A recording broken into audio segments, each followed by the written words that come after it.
আমরা যাদেরকে ভালোবাসি তাদের সাথেই রাগ অভিমান করি। কারণ যারাই আপনজন তাদের সাথেই তো রাগ অভিমান করা যায়, তাই না? হ্যালো এভরিওয়ান, আসসালামু আলাইকুম। মারিয়া ব্লগ থেকে আমি মারিয়া বলছি। আশা করি আপনারা সবাই ভালো আছেন। আলহামদুলিল্লাহ, আমরাও ভালো আছি। নতুন আরেকটি ভিডিওতে আপনাদেরকে আরো একবার স্বাগতম জানাচ্ছি। আপনারা যারা ভিডিওটি আমার দেখছেন তারা আসলে একটি লাইক দিয়ে আমার ভিডিওটি দেখা শুরু করবেন। আর হচ্ছে গিয়ে আপনারা কমেন্ট করবেন। সুন্দর সুন্দর কমেন্ট করলে আমি সুন্দর সুন্দর রিপ্লাই দিব। আজকে আমি সারাদিন যেসব রান্নাবাড়া করেছি সেটাই আপনাদের সাথে শেয়ার করব। আর হচ্ছে গিয়ে মাঝে মাঝে কিছু কথা বলবো যেগুলো আসলে আমাদের প্রত্যেকের জীবনের সাথেই মিলে যায়। ছেলে এবং মেয়ে যাই বলেন না কেন, আমরা যখন প্রাপ্তবয়স্ক হয়ে যাই তখন কিন্তু বাবা-মাতে পরিণত হয়ে যাই। যখন আমরা ছোট থাকি তখন কিন্তু আমাদের রাগ, অভিমান, ভালোবাসা সবকিছু কিন্তু বাবা-মাকে ঘিরেই থাকে।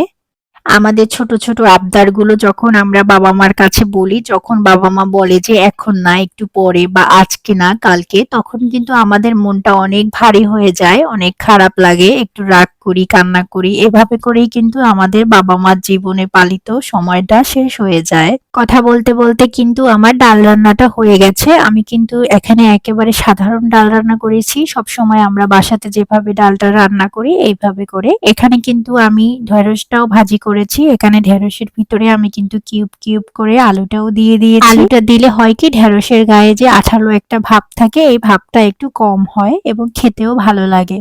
তো যেটা বলছিলাম সেটা হচ্ছে গিয়ে, আমরা যখন বাবা-মার জীবন থেকে আমাদের অন্য আরেকটা নতুন জীবনে চলে আসি, কেউ কেউ যখন ছেলেরা বিয়ে করে বউয়ের সাথে জীবন চলে এবং মেয়েরা পরের বাড়িতে চলে যায়, তখন কিন্তু আমাদের আবেগ অনুভূতিগুলো আবার অন্য রকমের হয়ে যায়। তখন কিন্তু আবদারের জায়গাটা হালকা হয়ে যায়, কারণ বাবা-মার সাথে যেভাবে করে আবদার করা যেত স্বামী বা বউ, এভাবে করে কিন্তু বউয়ের কাছে তো আসলে আবদার করার মতো কিছুই থাকে না। আমরা যারা স্ত্রী থাকি তাদের আসলে স্বামীর কাছে অনেক কিছু আবদারের জায়গাটা থেকে যায়, কিন্তু আমাদের আসলে সবসময় সবকিছু মেনে নিয়ে চলা উচিত, কারণ একটা স্বামীর যার প্রতি আমাদের আসলে অগাধ ভালোবাসা এবং আন্তরিকতার কিন্তু কোনো শেষ নেই। তাকে ছাড়া কিন্তু আমরা আসলে কোনো জিনিস চিন্তাও করি না। সে যখন আমাদের জন্য অনেক কিছু করার পরে ব্যস্ততার কারণে আমাদেরকে সময় দিতে না পারে, তখন কিন্তু তাদের প্রতি অনেক রাগ অভিমানটাও উঠে যায়। তো এই রাগ অভিমানগুলোকে আমাদের আসলে খুব সামান্য এবং হালকাভাবে দেখা উচিত, কারণ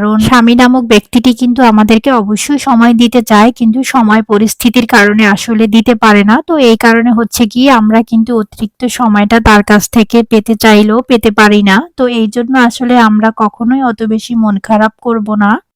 যে যার জায়গায় যেভাবে আছি আলহামদুলিল্লাহ বলে শুকরিয়া আদায় করে নেব। এখন কিন্তু আমার ডিম ভুনাটা হয়ে গেছে। এখানে কিন্তু আমি সামান্য কিছু আলু দিয়েছি। আলু কিন্তু আসলে আমার সব খাবারেই দিতে হয়। আমার মেয়ে, ছোট মেয়ে কিন্তু আলু খেতে খুব পছন্দ করে। তো এই যে আমার ডিম ভুনা কিন্তু হয়ে গেছে। উপরে একটু জিরা ছিটিয়ে দিয়েছি। তারপরে কিন্তু আমি এটাকে তুলে নিয়েছি। কেমন হয়েছে আমার রান্নাগুলো অবশ্যই কিন্তু কমেন্ট করে জানাবেন। আর হচ্ছে গিয়ে আমাকে সুন্দর সুন্দর কমেন্ট করবেন, যাতে করে আমরাও আপনাকে সুন্দর সুন্দর কমেন্ট করে সুন্দর সুন্দর রিপ্লাই দিতে পারি।